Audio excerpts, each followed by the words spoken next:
Father Alejandro. Hello. Well, let me clarify that. Deacon, you have just been ordained. Mm-hmm. You're here in Poland. You're helping with the brothers, and you're doing goodness knows what. And I have a question for you. You're becoming a priest soon. You've been in the seminary and in training for this for a long, long time. What are some of your thoughts with regards to your ordination? And then you already know what you'll be doing. Mm-hmm. So, what's like in your prayer when you're praying, when you're talking to Jesus? What are some of the things that are coming up? Mostly, what's coming up is a lot of trust.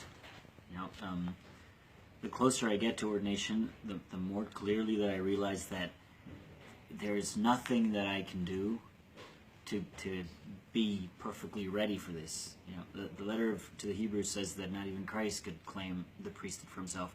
So that just becomes very, very clear to me that it's not about my own qualities. It's not about what I could do. It's not about anything that I can come up with. It's really God's choice. He called me to this, and I am very confident that He will continue to give me the graces and to accompany me on this road to make the rest of my ministry fruitful and hopefully for other people, but also for me. I trust that He will be my happiness. So a lot of trust in Him, and I guess the flip side of that is a very clear, very keen awareness of my own shortcomings, of my own weaknesses, and just the certainty that if I don't rely on God, then this is, it's temerity to say I'm ready for the priest that ordained me. So mostly that, a lot of confidence and a lot of thanksgiving. Okay. Can we flip it?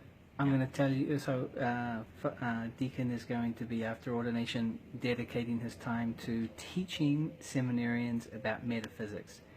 Can you tell us, in a really short summary form, what is metaphysics all about?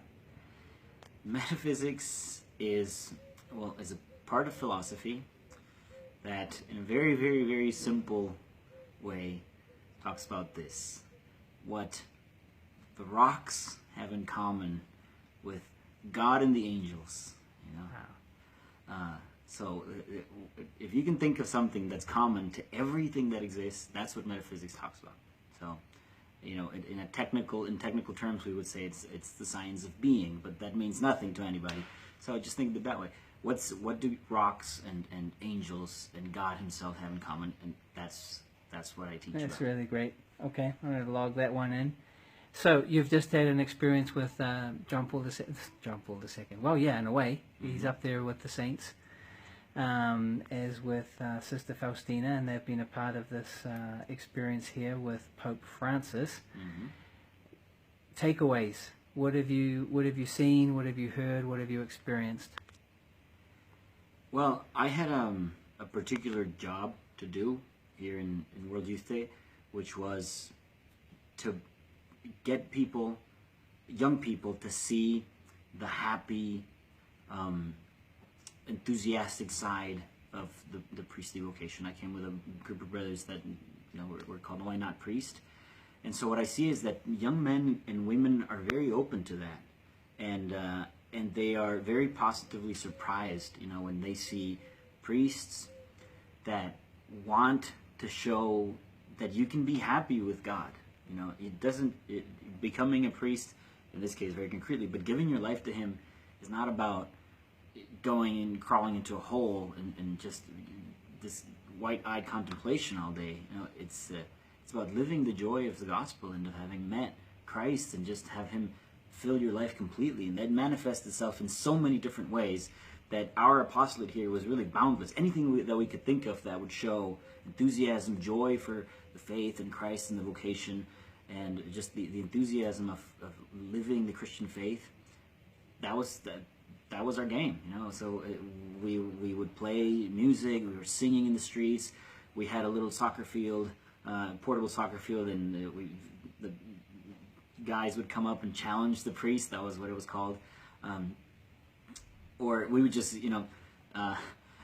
make a single file and go counter current with a big crowd of people coming by, and we'd just high five them with a sign that said, "Why not priest?" Anything that would just show happiness and the joy of the faith, that's what we would do. So what I take away is that people are looking for that. Happy priests, fulfilled priests, and that really believe that what they're doing is going to make them happy and make other people happy. Wow. Why not just finish with a prayer of gratitude to your family, to whoever you would like to include. Mm-hmm. Well, Lord, I want to thank you, first of all, because boy, you have looked upon me, and you have chosen me to be one of your priests, and that you have so far given me the graces to come all the way to my diaconal ordination. And I thank you because you have made a promise to all of us that you would always be there to help us fulfill the mission that you have given us. I thank you for the community that you have given me, the Legion of Christ, which is a wonderful, wonderful place to follow you. I thank you for my family that has always supported me and shown me the way to you. And I thank you in a very, very special way for your mother, the gift of Mary. She has been very present in these last years as I get closer to the priesthood, and I think that under her protection, there's nothing that can go wrong. I hope that all the young men that we have encountered in this World Youth Day will realize that living with you is worth it, and that there's nothing better that they can do with their lives than hand it over to you.